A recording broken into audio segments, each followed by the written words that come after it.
Mitra is a bloody mess. Mess after mess.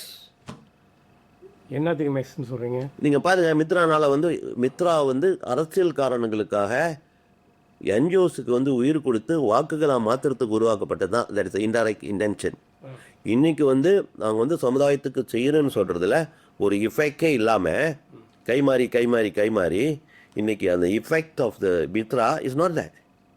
இந்த மித்ரா வந்து சீடேக்கு இருக்கப்ப தனித்தனியாக ஒரு டிவிஷன் இருந்து அந்த டிவிஷனில் வந்து மெட்ரிகுலேஷன் மாணவர்களோட எடுக்கேஷன் வரைக்கும் தனித்தனி பிரிவாக மானிட்டர் பண்ணி தான் 2A வரைக்கும் கொடுத்தாங்க. அதுக்கு ஒரு டிபார்ட்மெண்ட் இருந்துச்சு. மைக்கா காலகட்டத்தில் மைக்காட்ட வந்து ஃபேக்ஸ் அண்ட் ஃபிகர்ஸ் இருந்துச்சு. இன்றைக்கி சொல்லுங்கள், அந்த ஃபேக்ஸ் கொடுக்க முடியாது. ஃபேக்ஸ் கொடுக்க மாட்டானுங்க, போய் எடுக்க முடியாது ஒன்றுங்க. அந்த காலத்தில் எடுத்தாருங்க. ரொம்ப சிம்பிளாகவே போகுமார். டாக்டர் சரவண ரமணனை கேளுங்க, 20 மில்லியன் 1000 கோயில் கொடுத்தாருல, 20,000 போச்சு.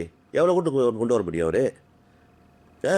அதே வந்து 100 கோயில்கள். இதை வந்து நான் வந்து ப்ரொபோஸ் பண்ண மாண்பு சரசுக்கிட்ட மித்ராவை எடுத்த உடனே convert the temples to the convert as a service centre. பெரிய கோயில்கள் வந்து சமுதாயத்துக்கு சேவை செய்யக்கூடிய மையமாக மாற்றி அட்மினிஸ்ட்ரேட்டிவ் சார்ஜஸ்லேருந்து எல்லாம் பண்ணுங்கன்னு சொல்ல அந்த பிளானை அவங்க காலத்தில் செய்ய ட்ரை பண்ணி முடியாமல் அதற்கு பிறகு பிஎம் ஆஃபீஸில் பேசி அங்கே பேசி இங்கே பேசி அந்த 20 மில்லியனை பெரிய சென்டராக மாற்றாமல் 1000 கோயிலுக்கு 20,000 வழி கொடுத்து what is the effect going to be which is important? சமுதாய பிரச்சனையில் தீர்வு காணுறதுக்கு ஒரு மையம் தேவையா, அல்லது 20,000 கொடுத்து 1000 கோயிலுக்கு கொடுத்து ஓட்டு வாங்குறதுக்கு செஞ்ச திட்டம் தேவையா? ஃபெயில்டு.